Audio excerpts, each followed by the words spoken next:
In this video, we are going to talk about rate of change as well as average rate of change and instantaneous rate of change. So in this first part, it gives the definition. It says, in algebra, the rate of change is introduced by finding the slope of a line passing through points. So A and then f of A and then B and f of B. Really, it's x and y, x and y. So we use this formula to help us find the average rate of change between 2 points on a curve through a secant line. So when the average rate of change over an interval is positive, that means the function's increasing. When the average rate of change is negative over a function, that means the function is decreasing on that interval. So if I look at example number 1, they want us to find the average rate of change from 1 to 6. Now, these are both x values, so 1 comma something and 6 comma something. So if I substitute 1 into the equation, I would get 3 times 1 is 3 minus 2 is 1, square root of 1 is 1. If I put 6 in the equation, 3 times 6 is 18, minus 2 is 16, square root of 16 is 4. So essentially these are going to be our 2 points.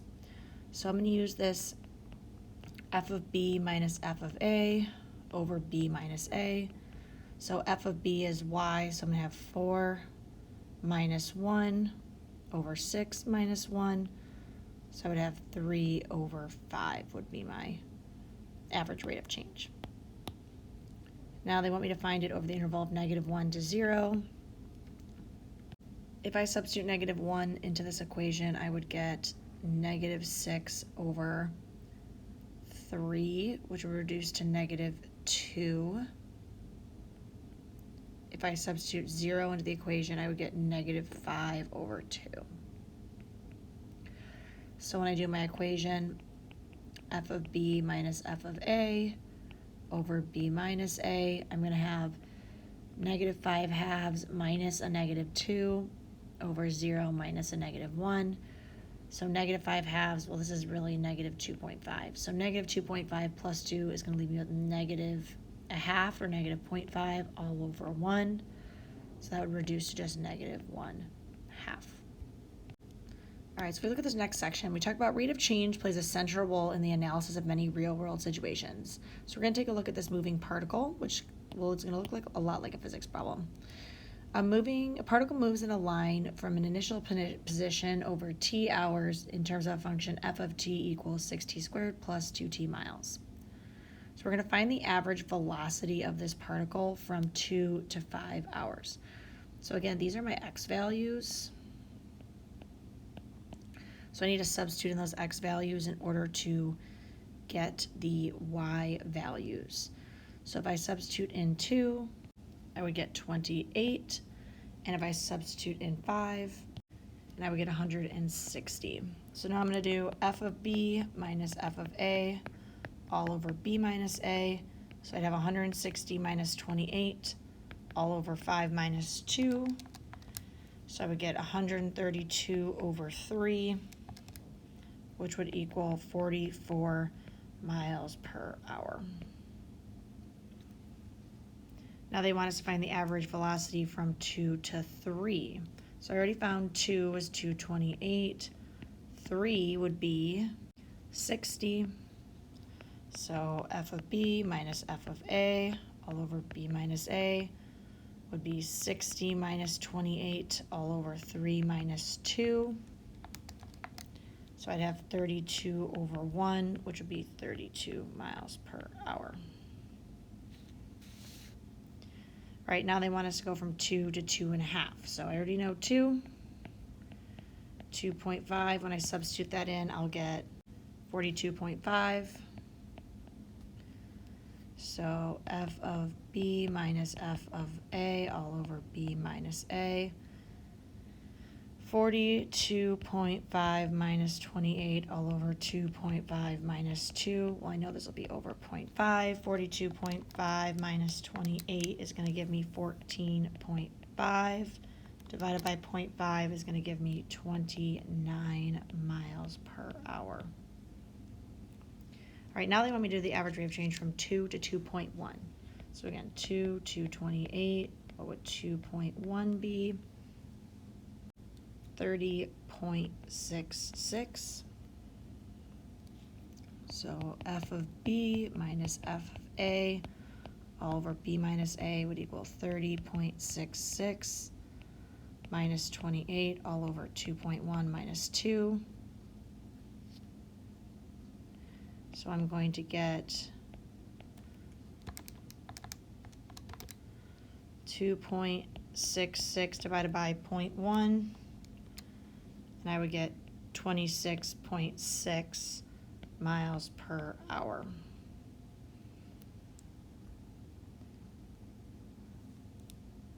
Eight. Right, we are now closing the gap between our hours. So now we're doing 2 hours to 2.01 hours. So 2 hours again was 2:28. Now we're doing 2.01, would give me 28.2606. I'm gonna rewrite that. 28.2606. I'm not going to round because I want to get the most accurate answer possible. So I'm going to do 28.2606 minus 28 all over 2.01 minus 2. And I will get 0.2606 all over 0.01, which will give me 26.06 miles per hour. All right, we're going to narrow it down even more. 2 hours to 2.00 hours. So 2.001 is going to give me 28.026006. So 28.026006 minus 28 all over 2.001 minus 2 would give me 0.026006 over 0.001, which would give me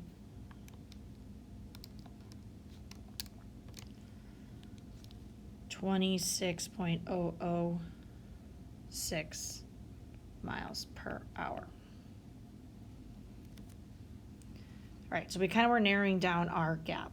So here now it talks about, it says the example above suggests that the instant time of 2 seconds, the velocity is increasing at a rate of 26 miles per hour.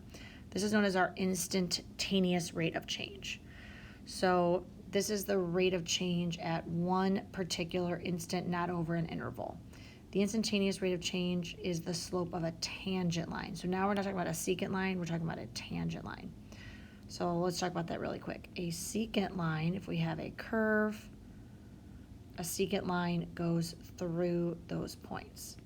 A tangent line, so again I have a curve, is just going to hit exactly only one point. So a secant line goes through 2 points, a tangent line goes through exactly 1 point. All right, so let's try it with this next example. It says if f of x equals x squared minus 2, find the average rate of change from 2 to 5. So again, I want to find what my 2 points are at 2 and 5. So 2 would be 2, 5 would be 23.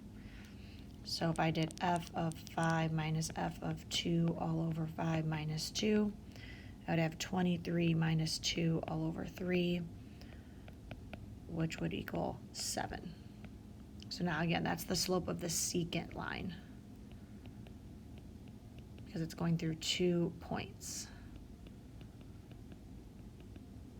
If I wanted to find the instantaneous rate of change at x equals 4, I'm going to use that same idea that we did here in f. I'm going to use the same number but 0.001. So I'm going to do the function in terms of 4.001 minus the function in terms of 4 all over 4.001 minus 4. So let's find those 2 points. So 4 comma be 16 minus 2. So 14 and 4.001 comma 14.001. 14.00801. So 14.00801 minus 14 all over 0.001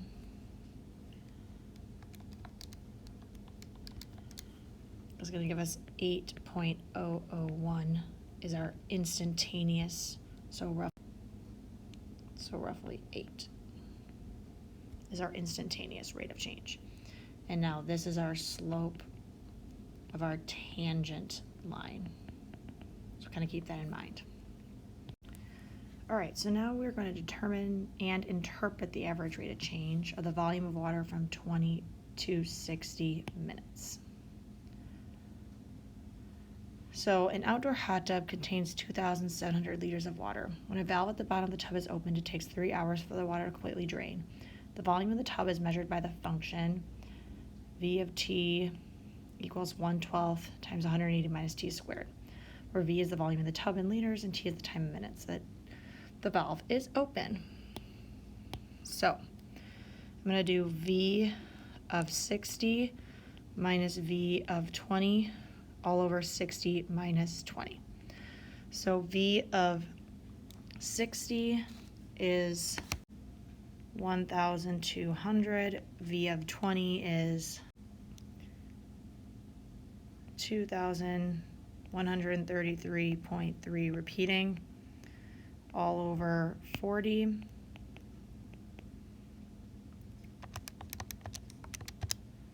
So I'm going to have negative 9.933.3 repeating all over 40, which would give us about negative 23.3 repeating liters per minute leaving the tank. And I know it's negative, so I know it's leaving the tank.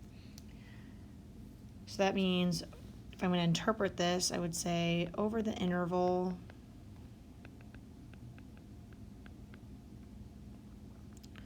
(20 minutes to 60 minutes), the water in the hot tub is decreasing by 23.3 repeating liters per minute. All right, now they want us to determine and interpret the instantaneous rate of change at exactly 60 minutes. So I'm going to have the volume at 60.001 minus the volume at 60 all over 60.001 minus 60. So I know the volume at 60 is 1,200. The volume at 60.001 is 1,199.98.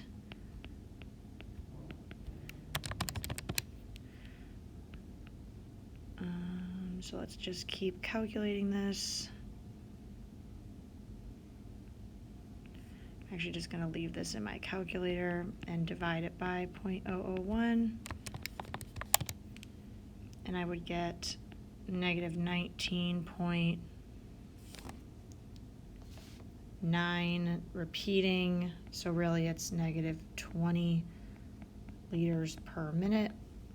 So now I'm going to say at exactly 60 minutes, the water in the hot tub is decreasing at approximately